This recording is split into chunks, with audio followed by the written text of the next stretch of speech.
আসসালামু আলাইকুম। এটিএন বাংলা সংবাদে সবাইকে স্বাগত জানাচ্ছি। তামান্না মৌ। শুরুতেই বিআরবি কেবলস সংবাদ শিরোনাম। অতি প্রবল ঘূর্ণিঝড়ে রূপ নিচ্ছে ইয়াস, সারা দেশে নৌযান চলাচল বন্ধ।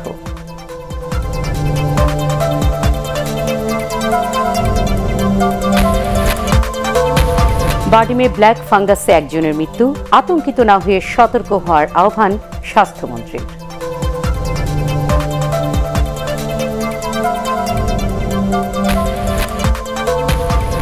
আবারও ঊর্ধ্বমুখী করোনা সংক্রমণ, আরও ৪০ জনের মৃত্যু। চাঁপাইনবাবগঞ্জে এক সপ্তাহের লকডাউন শুরু।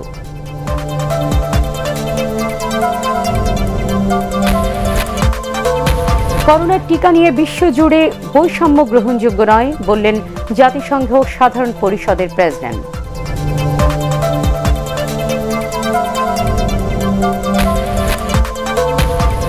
এবং রাজধানীর দক্ষিণখানে মসজিদের সেপটিক ট্যাঙ্ক থেকে যুবকের লাশ উদ্ধার, ইমাম গ্রেফতার।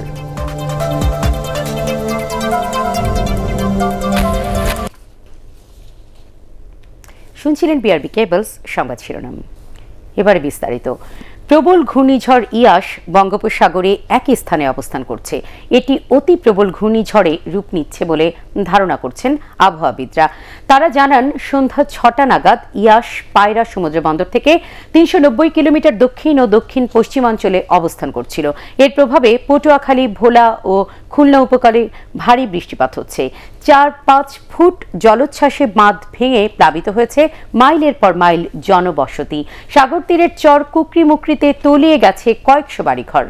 সারা দেশে বন্ধ করে দেওয়া হয়েছে নৌযান চলাচল। আরও জানাচ্ছেন কেরামতুল্লাহ বিপ্লব।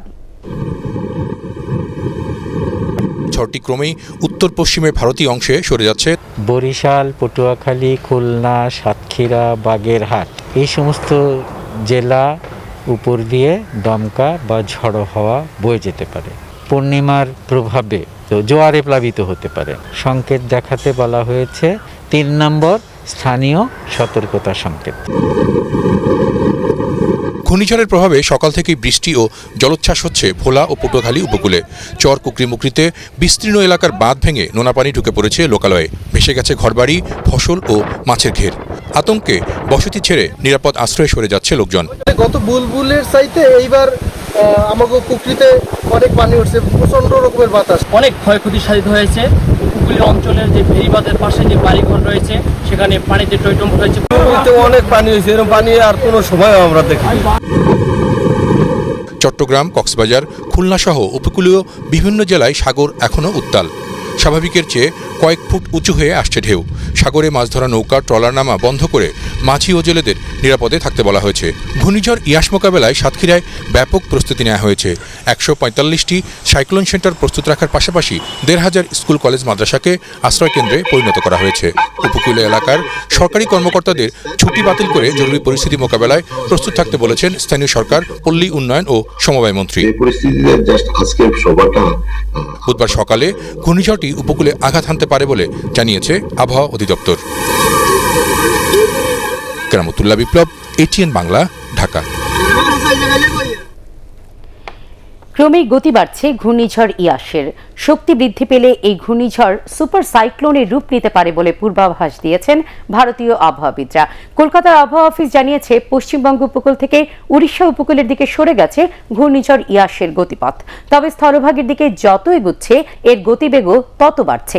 ঘূর্ণিঝড়ের প্রভাবে এরই মধ্যে পশ্চিমবঙ্গের পূর্ব মেদিনীপুরের দীঘা এবং দক্ষিণ ২৪ পরগনার সুন্দরবনের উপকূল এলাকায় উত্তাল রয়েছে সমুদ্র। জলোচ্ছ্বাস হতে পারে ৪ মিটার পর্যন্ত। উড়িষ্যা উপকূল থেকে মানুষকে নিরাপদে সরে যেতে মাইকিং করছে স্থানীয় প্রশাসন। বিভিন্ন স্থানে খোলা হয়েছে আশ্রয়কেন্দ্র। রাজধানীর বারডেম হাসপাতালে ব্ল্যাক ফাঙ্গাসে আক্রান্ত একজনের মৃত্যু হয়েছে। সেখানে ভর্তি আছেন আরও একজন। তবে এই রোগ নিয়ে আতঙ্কিত না হয়ে সতর্ক হওয়ার আহ্বান জানিয়েছেন স্বাস্থ্যমন্ত্রী জাহিদ মালেক। ঢাকা মেডিকেল কলেজের শিক্ষার্থীদের চীনের টিকা দেয়া কার্যক্রমের উদ্বোধন করে তিনি বলেন, ভারত ছাড়াও অ্যাস্ট্রাজেনেকার ভ্যাকসিন যে দেশেই পাওয়া যাবে সেখান থেকে আনার চেষ্টা করা হবে। দেখুন শফিকুল ইসলাম শামীমের রিপোর্ট। করোনার ভারতীয় ভ্যারিয়েন্টের পর এবার বাংলাদেশে পাওয়া গেছে ব্ল্যাক ফাঙ্গাস রোগী। বারডেম হাসপাতালের মাইক্রোবায়োলজি বিভাগ নিশ্চিত করেছে সেখানে 65 বছর বয়সী এক ব্যক্তি ব্ল্যাক ফাঙ্গাসে মারা গেছেন। সংক্রমিত আরও একজন রোগী ওই হাসপাতালে ভর্তি আছেন।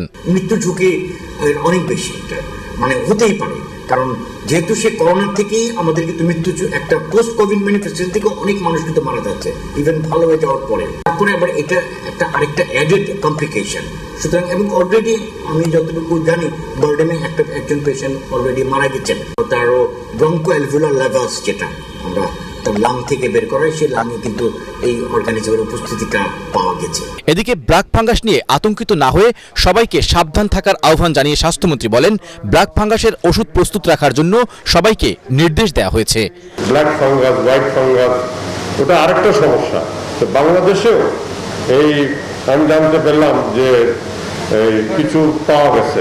আমি ইতিমধ্যেই আমাদের যে মন্ত্রণালয়কে এবং বিভিন্ন ওষুধ কোম্পানিকে আমরা নির্দেশনা দিয়েছি যাতে এই ফাঙ্গাসের জন্য যে ধরনের ওষুধ লাগে সেই ওষুধটা জানি এখন থেকে তৈরি করে রাখে। সাংবাদিকদের প্রশ্নের জবাবে স্বাস্থ্যমন্ত্রী জানান, প্রয়োজনে 2 মাস সময় নিয়ে 15 লাখ মানুষের করোনা ভ্যাকসিনের দ্বিতীয় ডোজ সম্পূর্ণ করা হবে। অ্যাস্ট্রাজেনেকার ভ্যাকসিন পেতে ভারত ছাড়াও অন্যান্য দেশের সাথে আলোচনা চলছে বলেও জানান তিনি। আমরা 2 মাসের পরে আরও 2 মাস নিয়ে অ্যাস্ট্রাজেনেকা ভ্যাকসিন সেকেন্ড ডোজ যারা পায়নি তাদেরকে আমরা দিতে পারবো। সেই লক্ষ্যে সরকার যত রকমের চেষ্টা আছে করে যাচ্ছে। স্বাস্থ্যমন্ত্রী আরও জানান, জুন থেকে পর্যাপ্ত করোনার ভ্যাকসিন পাওয়ার সম্ভাবনা আছে। শফিকুল ইসলাম শামীম, এটিএন বাংলা, ঢাকা। আবারও ঊর্ধ্বমুখী দেশে করোনা ভাইরাসের সংক্রমণ এবং মৃত্যুহার। প্রাণঘাতী এই ভাইরাসে আরও 40 জনের মৃত্যু হয়েছে। এ নিয়ে মৃতের সংখ্যা বেড়ে দাঁড়িয়েছে 12,441 জনে। মৃতদের মধ্যে 26 জন পুরুষ ও 14 জন মহিলা। সবশেষ 24 ঘন্টায় 16,624টি নমুনা পরীক্ষায় 1,675 জনের করোনা শনাক্ত হয়েছে। এ নিয়ে দেশে মোট শনাক্ত রোগীর সংখ্যা 7,92,196 জন। শনাক্তের হার 10.08%। নতুন করে সুস্থ হয়েছেন 1,279 জন। স্বাস্থ্য অধিদপ্তরের সংবাদ বিজ্ঞপ্তিতে এসব তথ্য জানানো হয়। করোনা সংক্রমণ অতিমাত্রায় বেড়ে যাওয়ায় চাঁপাইনবাবগঞ্জে শুরু হয়েছে 1 সপ্তাহের কঠোর লকডাউন। জেলা থেকে ছেড়ে যায়নি দূরপাল্লার কোনো বাস। বন্ধ রয়েছে অভ্যন্তরীণ রুটের বাস চলাচলও। তবে বিশেষ ব্যবস্থায় পণ্যবাহী ট্রাক চলাচল করছে। শহরে ওষুধ ও মুদি দোকান ছাড়া বন্ধ রয়েছে অন্য সব দোকানপাট। চাঁপাইনবাবগঞ্জ থেকে নাসিম মাহমুদের রিপোর্ট, জানাচ্ছেন নিয়াজ জামান সজীব। চাঁপাইনবাবগঞ্জ জেলায় এখন করোনায় সংক্রমণ 50%-এরও বেশি, আর এজন্যই লকডাউন ঘোষণা করে জেলা প্রশাসন। মঙ্গলবার থেকে এই লকডাউন শুরু হলো। জেলা প্রশাসনের 11 দফা নির্দেশনা বাস্তবায়নে 27টি স্থানে বসানো হয়েছে পুলিশের চেকপোস্ট। বিশেষ পণ্যবাহী ট্রাক চললেও বন্ধ রয়েছে দূরপাল্লা ও অভ্যন্তরীণ রুটের বাস চলাচল। বর্ডার এলাকায় বিজেপি কাজ করছে। আমার ম্যাজিস্ট্রেটরা বেশ কয়েকটি টিম নিয়ে তারা ইতিমধ্যে বাইরে বের হয়েছে। আমি পার্সোনালি ভোরবেলা উঠে আমি গাড়ি নিয়ে বিভিন্ন জায়গায় লক্ষ্য করলাম যে কী অবস্থা। আমি সাধারণ চাঁপাইনবাবগঞ্জের মানুষকে ধন্যবাদ জানাই যে they have accepted it from their core of heart. এটা অ্যাকসেপ্ট করেছে। আসলে এমন একটা অবস্থায় আসছে যে মানুষের অ্যাকসেপ্ট না করার উপায় নাই। তারা যে ভুল করেছে গত 1 বছর ধরে, এটা তারা বুঝতে পেরেছে। জেলা প্রশাসন বলছে, সোনা মসজিদ স্থলবন্দর দিয়ে ভারত থেকে আসা বাংলাদেশিদের যথাযথ কোয়ারেন্টাইন নিশ্চিত করা হলেও ভারতীয় ভেরিয়েন্ট ছড়িয়ে পড়ার আশঙ্কা রয়েছে। ইন্ডিয়ান ভ্যারিয়েন্টে যে প্রসঙ্গটা বারবার এসেছে, আল্লাহ না করুক এই আক্রান্তের মাঝে যদি এটা ছড়িয়ে পড়ে, সেটা থেকে সাবধান হওয়ার জন্য কিন্তু আমরা এই কঠিন লকডাউনের পরিস্থিতির মধ্যে গেছি। মন্ত্রিপরিষদ বিভাগের নির্দেশনায় জেলা জুড়ে এই লকডাউন চলবে আগামী 7 দিন, 31শে মে পর্যন্ত। নিয়াজ জামান সজীব, এটিএন বাংলা। করোনা ভাইরাসের টিকা নিয়ে বিশ্বজুড়ে বৈষম্য গ্রহণযোগ্য নয় বলে মনে করেন জাতিসংঘ সাধারণ পরিষদের প্রেসিডেন্ট বোলকান বাজকির। বঙ্গবন্ধুর জন্মশতবার্ষিকীর লেকচার সিরিজে দেওয়া বক্তৃতায় তিনি বলেন, অবশ্যই ঝুঁকিপূর্ণ দেশগুলোতে ন্যায্যতার ভিত্তিতে ভ্যাকসিন বিতরণ করতে হবে। এ সময় পররাষ্ট্রমন্ত্রী ডক্টর একে আব্দুল মোমেন জানান, চীন থেকে 1.5 কোটি ডোজ টিকা আনার প্রস্তুতি শেষ হয়েছে। দেখুন ফজলে রাব্বির রিপোর্ট।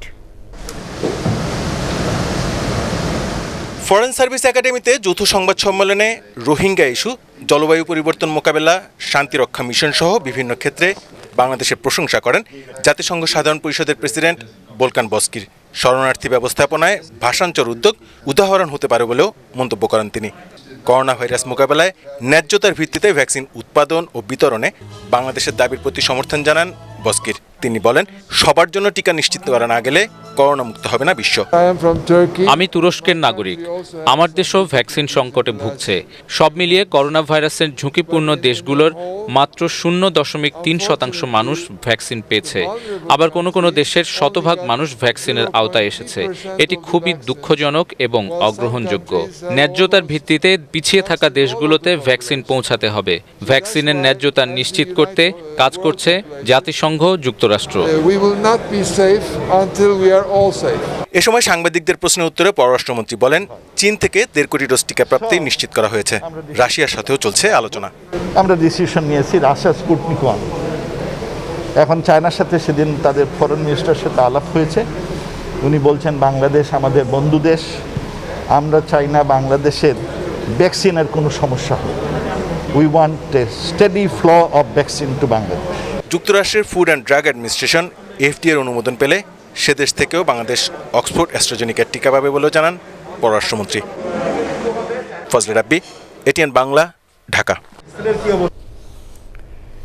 বাংলাদেশ স্বল্পোন্নত দেশ থেকে উন্নয়নশীল দেশ হয়ে একটি উদাহরণ সৃষ্টি করেছে বলে মন্তব্য করেছেন জাতিসংঘের ৭৫তম সাধারণ অধিবেশনের সভাপতি ভোলকান বাজকির। গণভবনে প্রধানমন্ত্রী শেখ হাসিনার সাথে সৌজন্য সাক্ষাতে তিনি এ মন্তব্য করেন। 10 লাখেরও বেশি রোহিঙ্গাকে আশ্রয় দেওয়ার প্রশংসা করেন UNGA প্রেসিডেন্ট। এ সময় প্রধানমন্ত্রী শেখ হাসিনা বলেন, জাতির পিতা বঙ্গবন্ধু শেখ মুজিবুর রহমানের আদর্শে অনুপ্রাণিত হয়ে বিপন্ন মানবতার পাশে দাঁড়িয়েছে তার সরকার। প্রধানমন্ত্রীর কন্যা Saima Wazed, ambassador at large Mohammad Ziauddin এতে অন্যান্যের মধ্যে উপস্থিত ছিলেন। রাজধানীর দক্ষিণখানের একটি মসজিদের সেপটিক ট্যাঙ্ক থেকে আজহারুল ইসলাম নামে এক যুবকের খণ্ডিত লাশ উদ্ধার করেছে র্যাব। হত্যাকাণ্ডের সাথে জড়িত মসজিদের ইমাম আব্দুর রহমানকে গ্রেফতার করা হয়েছে। নিহত যুবকের স্ত্রীর সাথে ইমামের পরকীয়া থাকায় এই হত্যাকাণ্ড ঘটেছে বলে জানিয়েছে র্যাব। রিপোর্ট করছেন মাহমুদুর রহমান। দক্ষিণখান থানাধীন সর্দারবাড়ি জামে মসজিদের ভেতরে ইমামের শয়নকক্ষে গত বুধবার খুন হন আজহারুল ইসলাম। কথা কাটাকাটির এক পর্যায়ে ইমাম আব্দুর রহমান আজহারুলের গলায় ছুরি চালিয়ে দেন। এতে ঘটনাস্থলে মারা যান তিনি। ঈশার নামাজের পর নৃশংস হত্যাকাণ্ড ঘটে। ঘটনা ধামাচাপা দিতে ইমাম নিজেই লাশ 6 টুকরো করে মসজিদের সেপটিক ট্যাঙ্কে লুকিয়ে রাখে। শুধু তাই নয়, খুন এবং লাশ গুম করে ঠান্ডা মাথায় ফজরের নামাজ পড়ান ইমাম আব্দুর রহমান। সংবাদ ব্রিফিংয়ে এসব তথ্য জানায় র্যাব। ভিকটিম এসে তাকে ভয়ভীতি দেখিয়েছে এবং বলেছে যে তার স্ত্রীর দিকে তার একটা কুদৃষ্টি ছিল, কুনজর ছিল। এইরকম একটা বক্তব্যের প্রেক্ষিতেই তার সাথে বাকবিতণ্ডা হয়, যেটা হত্যাকারী স্বীকার করে না, এবং এই পর্যায়ে তাদের মধ্যে একটা হাতাহাতি বা ধস্তাধস্তি হয় এবং সেই পর্যায়ে এই হত্যাকাণ্ডটা সংঘটিত হয়। খবর পেয়ে র্যাব সর্দারবাড়ি জামে মসজিদের ইমাম আব্দুর রহমানকে গ্রেপ্তার করে। জিজ্ঞাসাবাদে তিনি হত্যাকাণ্ডের কথা স্বীকার করেন।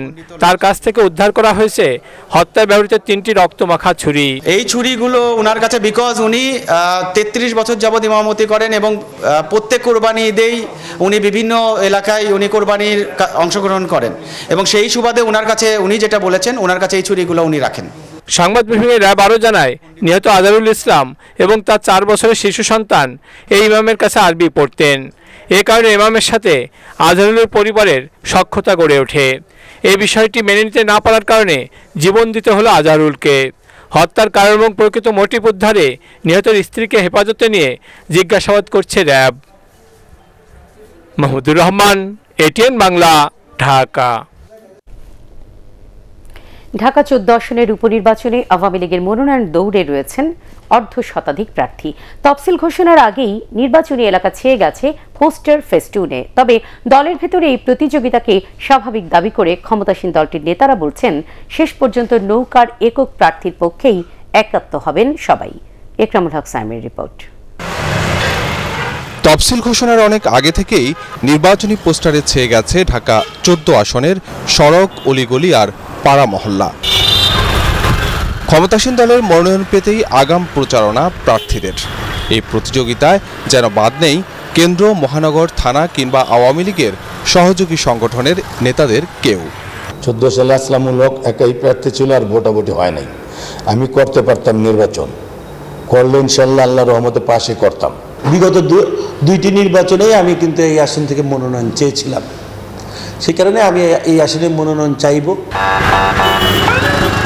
রাজধানীর শাহ আলী ও দারুসালাম থানা, বৃহত্তর মিরপুরের অর্ধেক, রূপনগরের আংশিক ও সাভারের কাউন্দিয়া ইউনিয়ন নিয়ে ঢাকা 14 আসন। সাবেক সংসদ সদস্য আসলামুল হকের মৃত্যুতে শূন্য হয় আসনটি।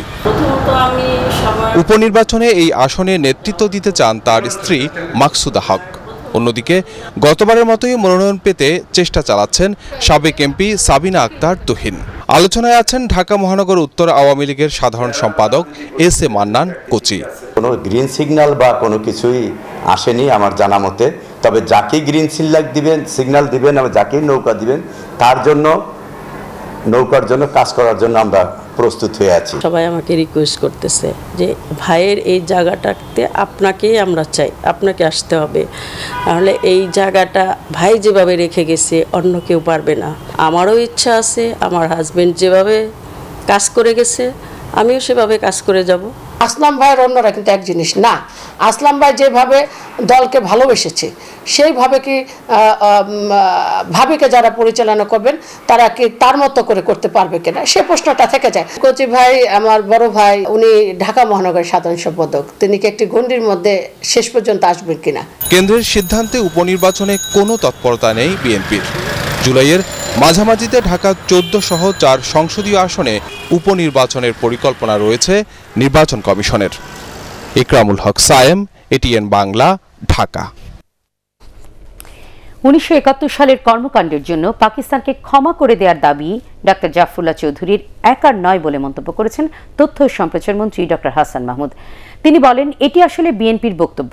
জাতীয় প্রেস ক্লাবে কিংবদন্তি অভিনেত্রী সারা বেগম কবরীর স্মরণ সভায় তিনি বলেন, পাকিস্তানিরা মুক্তিযুদ্ধের সময় নিরস্ত্র বাঙালিদের যেভাবে হত্যা ও নির্যাতন করেছিল সেজন্য বাংলাদেশের কাছে তাদের ক্ষমা চাওয়া উচিত। তথ্য ও সম্প্রচার প্রতিমন্ত্রী ডক্টর মুরাদ হাসান এ সময় অন্যান্যের মধ্যে বক্তব্য রাখেন। তারা যে এখনো পাকিস্তানকে ভুলতে পারছে না সেটি বহিঃপ্রকাশ হচ্ছে জাফরুল্লাহ চৌধুরীর এই বক্তব্য। এটি বিএনপিরই অন্তর্গত বক্তব্য। আমি এই বক্তব্যের তীব্র নিন্দা জানাই। বাংলাদেশের মানুষের উপর যে মানবতার বিরুদ্ধে অপরাধ সংঘটিত হয়েছে সেজন্য পাকিস্তানের বাংলাদেশের কাছে ক্ষমা চাওয়া উচিত।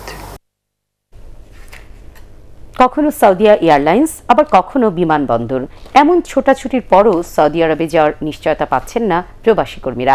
একে তো বাড়তি বিমান ভাড়া, তার উপর টিকা ছাড়া হোটেলে বাধ্যতামূলক কোয়ারেন্টিনের খরচ, এতে বাড়তি খরচ হচ্ছে লাখ টাকারও বেশি।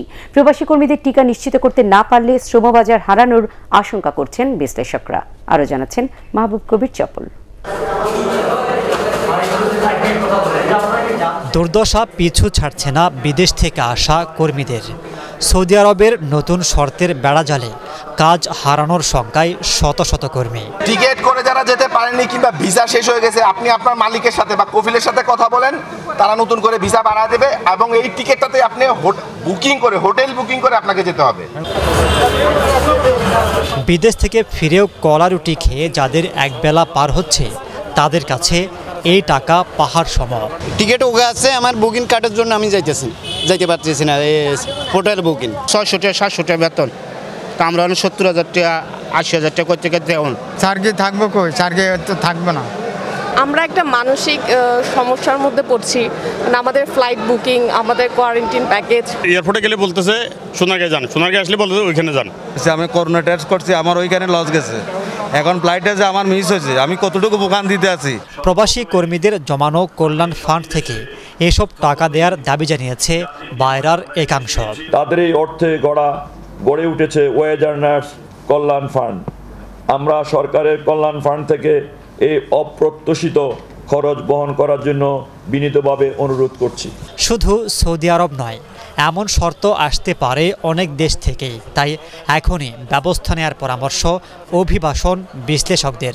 অভিবাসী কর্মীদেরকে অগ্রাধিকার ভিত্তিকে যদি করোনার টিকা প্রদান করা না হয়, তাহলে কিন্তু এমপ্লয়াররা কর্মী নিতে অদূর ভবিষ্যতে অনাগ্রহ প্রকাশ করবে, যা ইতিমধ্যে আমরা মধ্যপ্রাচ্যের সৌদি আরবের ক্ষেত্রে দেখতে পাচ্ছি। তাই যত দ্রুত সম্ভব এই ভ্যাকসিন প্রক্রিয়াকে ত্বরান্বিত করা যাবে। যারা বিদেশ যাবে তাদের জন্য ততই কিন্তু আমাদের এই কর্মী নেবার যে চাহিদা, সেই চাহিদা বাড়বে। তা না হলে কিন্তু আমাদের কর্মী প্রেরণের যে ঘাটতি, সেই ঘাটতি একটা হুমকির মুখে পড়তে পারে। রেমিটেন্স যোদ্ধাদের হয়রানি বন্ধে সর্বোচ্চ কূটনৈতিক তৎপরতা চালানোর পরামর্শ বিশ্লেষকদের।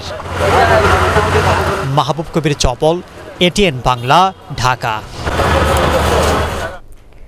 ঢাকা বিশ্ববিদ্যালয়ে আধুনিক ও পরিবেশ বান্ধব ছাত্র শিক্ষক কেন্দ্র টিএসসি ভবন নির্মাণের জন্য সংশ্লিষ্টদের নির্দেশনা দিয়েছেন প্রধানমন্ত্রী শেখ হাসিনা। গণভবনে টিএসসির স্থাপত্য সংক্রান্ত ডিজাইন নিয়ে পাওয়ার পয়েন্ট উপস্থাপনা শেষে তিনি এই নির্দেশনা দেন। শিক্ষামন্ত্রী doctor Dipu Moni, ambassador at large Mohammad Ziauddin, Dhaka বিশ্ববিদ্যালয়ের উপাচার্য অধ্যাপক আখতারুজ্জামান এ সময় উপস্থিত ছিলেন। আল আরাফা ইসলামী ব্যাংক অর্থ সংবাদ।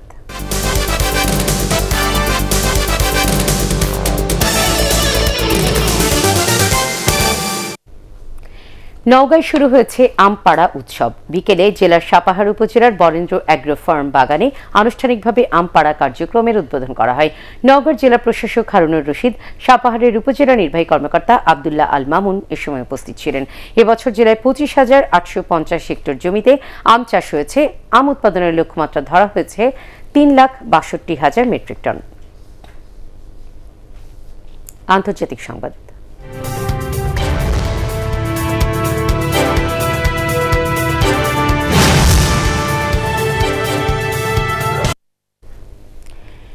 টেকসই অস্ত্রবিরতির লক্ষ্যে গাজা পুনর্গঠনের সহায়তার ঘোষণা দিয়েছেন মার্কিন পররাষ্ট্রমন্ত্রী অ্যান্টনি ব্লিংকেন।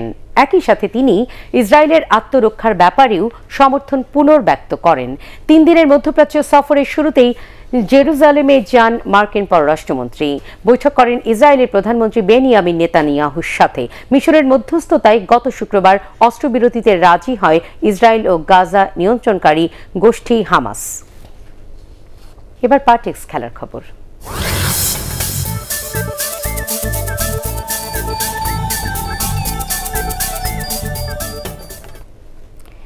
শ্রীলঙ্কার বিপক্ষে প্রথম ওয়ানডে সিরিজ জিতল বাংলাদেশ। মিরপুরে বৃষ্টিবিঘ্নিত দ্বিতীয় ওয়ানডেতে 103 রানে লঙ্কানদের হারিয়ে 1 ম্যাচ হাতে রেখেই 2-0 সিরিজ নিশ্চিত করে তামিম ইকবালের দল। আগে ব্যাট করে মুশফিকুর রহিমের ক্যারিয়ারের 8ম সেঞ্চুরিতে 246 রান তোলে বাংলাদেশ। জবাবে 40 ওভারে 245 রানের টার্গেটে ব্যাট করে 9 উইকেটে 141 রানে থামে সফরকারীদের ইনিংস। দেখুন মমিনুর রিপনের রিপোর্ট। শ্রীলঙ্কার বিপক্ষে গুরুত্বপূর্ণ অনেক ম্যাচই জিতেছে বাংলাদেশ, কিন্তু এই প্রথম লঙ্কানদের বিপক্ষে সিরিজ জয়ের স্বাদ পেল টাইগাররা। সেই সাথে 2023 বিশ্বকাপ সুপার লিগে পয়েন্ট টেবিলের শীর্ষে উঠল বাংলাদেশ। যদিও শুরুটা মোটেই ভালো ছিল না স্বাগতিকদের। প্রথম ওভারে 15 রান তুলে ইনিংস শুরু করে দ্বিতীয় ওভারে ওই স্কোরেই সাজঘরে ফেরেন তামিম ইকবাল ও সাকিব আল হাসান। ধাক্কাটা সামলাতে পারেননি লিটন ও মোসাদ্দেকও। 74 রানে 4 উইকেট হারিয়ে কোণঠাসা টাইগাররা। কঠিন বিপদ থেকে দলকে আবারও টেনে তোলেন মুশফিকুর রহিম। পঞ্চম উইকেটে মাহমুদুল্লাহকে নিয়ে 87 রানের জুটিতে বিপর্যয়টা সামলাতে শুরু করেন মুশফিক। আগের ম্যাচে সেঞ্চুরি মিস করলেও এবার ভুল করেননি। ক্যারিয়ারে 8মবার 3 অঙ্কের ম্যাজিক ফিগার ছুঁয়েছেন 114 বলে। That is the 8th one-day international century for Mushfiqur Rahim. And what a 41 run করা মাহমুদুল্লাহ বিদায়ের পর মুশফিককে আর ভালো সঙ্গ দিতে পারেননি কেউই। তাতে 127 বলে 125 রানের দুর্দান্ত ইনিংস খেলা মুশফিকের বিদায়ে 11 বল বাকি থাকতে 246 রান করে বাংলাদেশ। 247 রানের টার্গেটে খেলতে নামা লঙ্কান শিবিরে প্রথম আঘাত হানেন অভিষিক্ত শরীফুল ইসলাম। এরপর নিয়ন্ত্রিত বোলিংয়ে কোনো লঙ্কান ব্যাটসম্যানকেই স্থায়ী হতে দেননি মুস্তাফিজ সাকিব মেহেদিরা। 122 রানে 9 উইকেট হারিয়ে ম্যাচ থেকে ছিটকে পড়ে শ্রীলঙ্কা। বৃষ্টির কারণে বিলম্ব হয়েছে, তবে শেষ পর্যন্ত জয়ের হাসি নিয়েই মাঠ ছেড়েছে টাইগাররা। মুস্তাফিজুর রহমান ও মেহেদি মিরাজ নিয়েছেন 3টি করে উইকেট। মমিনুর রিপন, এটিএন বাংলা, ঢাকা।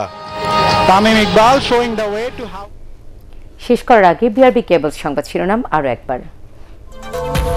অতি প্রবল ঘূর্ণিঝড়ের রূপ নিচ্ছে ইয়াস, সারা দেশে নৌযান চলাচল বন্ধ।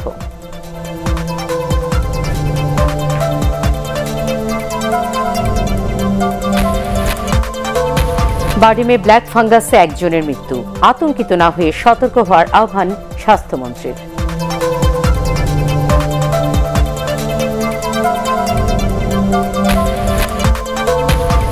আবারও ঊর্ধ্বমুখী করোনা সংক্রমণ, আরও 40 জনের মৃত্যু। চাঁপাইনবাবগঞ্জে 1 সপ্তাহের লকডাউন শুরু।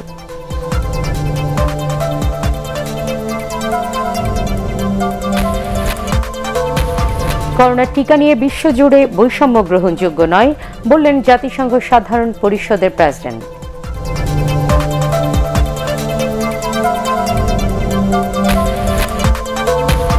এবং রাজধানীর দক্ষিণখানে মসজিদের সেপটিক ট্যাঙ্ক থেকে যুবকের লাশ উদ্ধার, ইমাম গ্রেফতার।